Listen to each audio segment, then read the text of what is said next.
Hey, I'm going to show you a little bit about one of my favorite side dishes. This is a rutabaga. If you haven't heard of a rutabaga, it's basically a Swedish turnip. It is a hybrid of cabbage and turnips.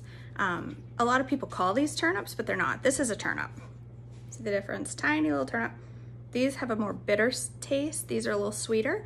These have the flesh texture of a roasted potato when you roast them, and that's why I love them. They get crispy on the outside, fluffy on the inside, but the carbohydrates in these are significantly lower than what's in a potato. These are super good for you.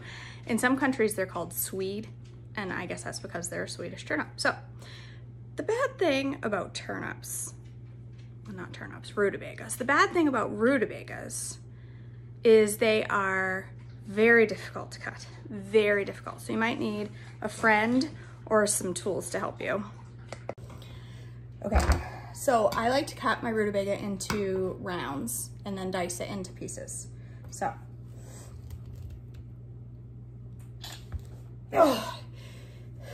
see, I told you it was difficult to cut. I can't get my knife through there.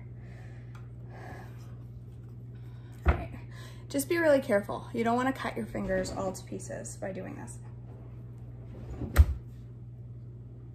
Okay.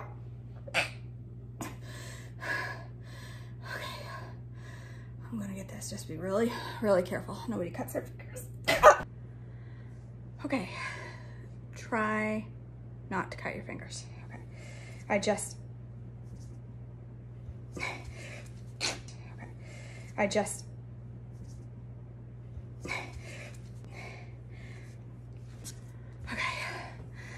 I've got to find another way. Maybe I can break it into smaller pieces. That might help. I'm thinking if I drop this really hard from a high distance, it'll break into pieces.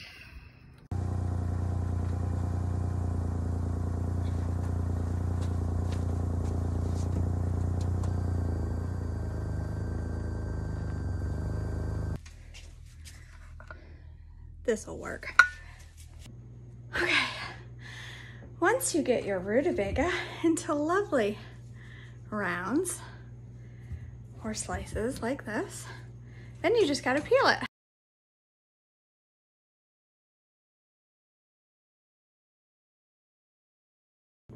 Much easier to peel once you get it cut into slices, as you can see. So now we've got our slices all nicely peeled. Just wanna give them a really good rinse. Once your rutabagas are all clean, then we're just gonna dice them into little squares. Little chunks. Okay.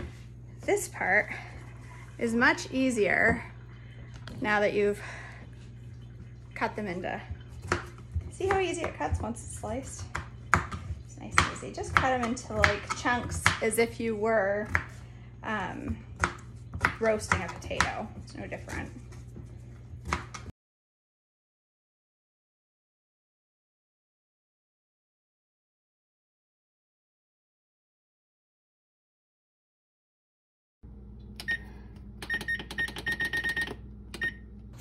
So I'm making a maple glazed rutabaga, which will tend to stick. So you want to make sure you put parchment down. Because if you don't, you will be throwing your pan away.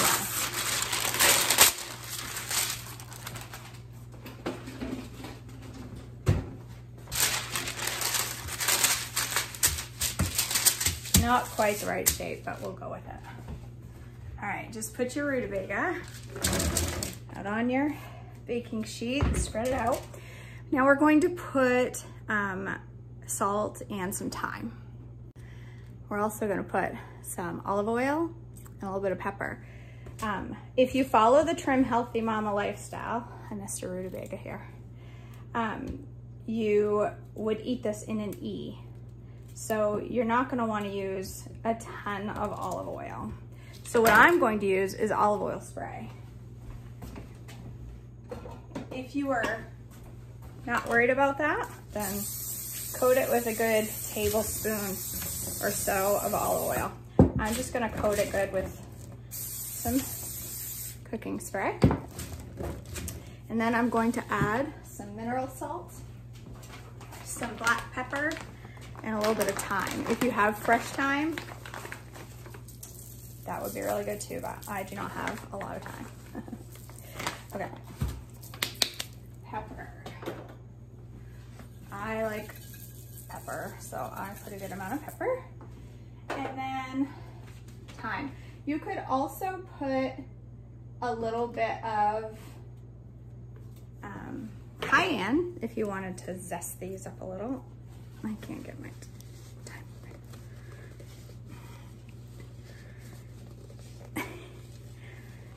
Gosh. Okay. I want to go easy on the thyme because I'm not a big fan of thyme, but I like just a tiny bit on my rutabaga.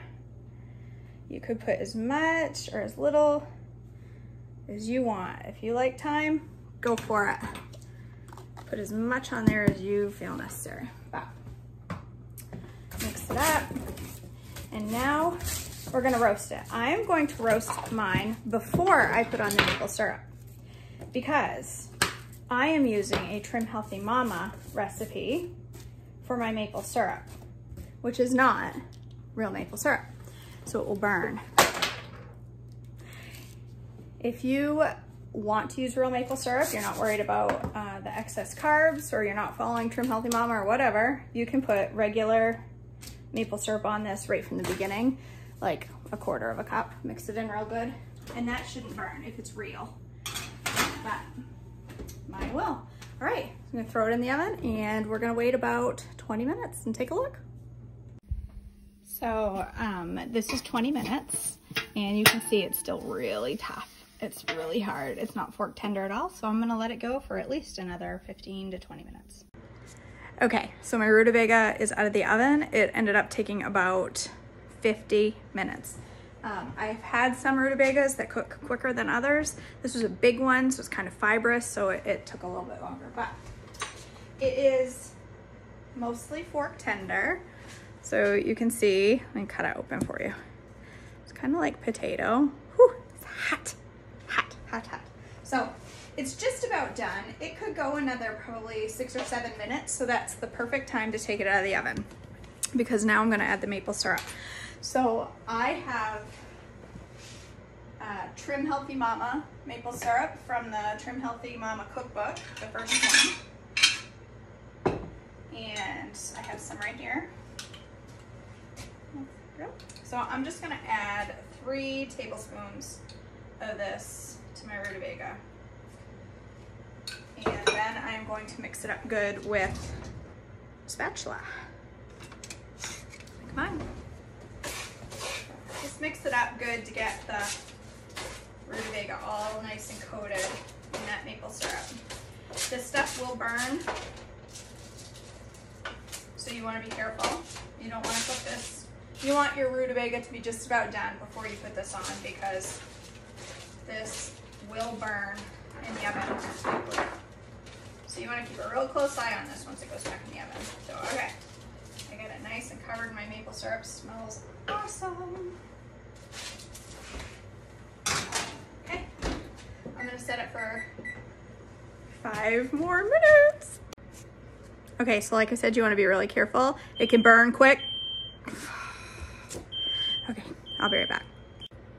Okay, so my rutabaga is done. It's not burnt. We're all good. There's a little bit of smoke.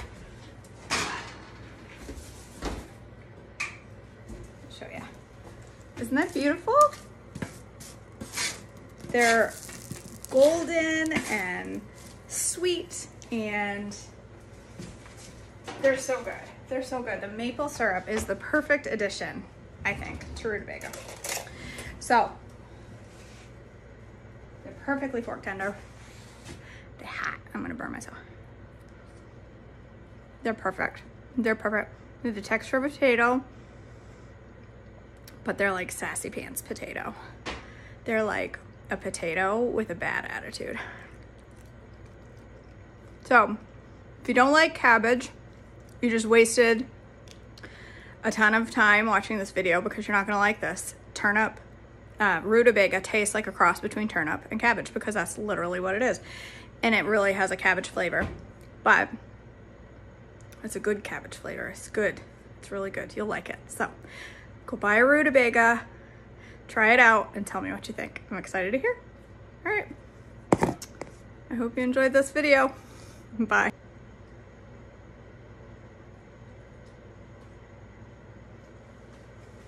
Oh shoot.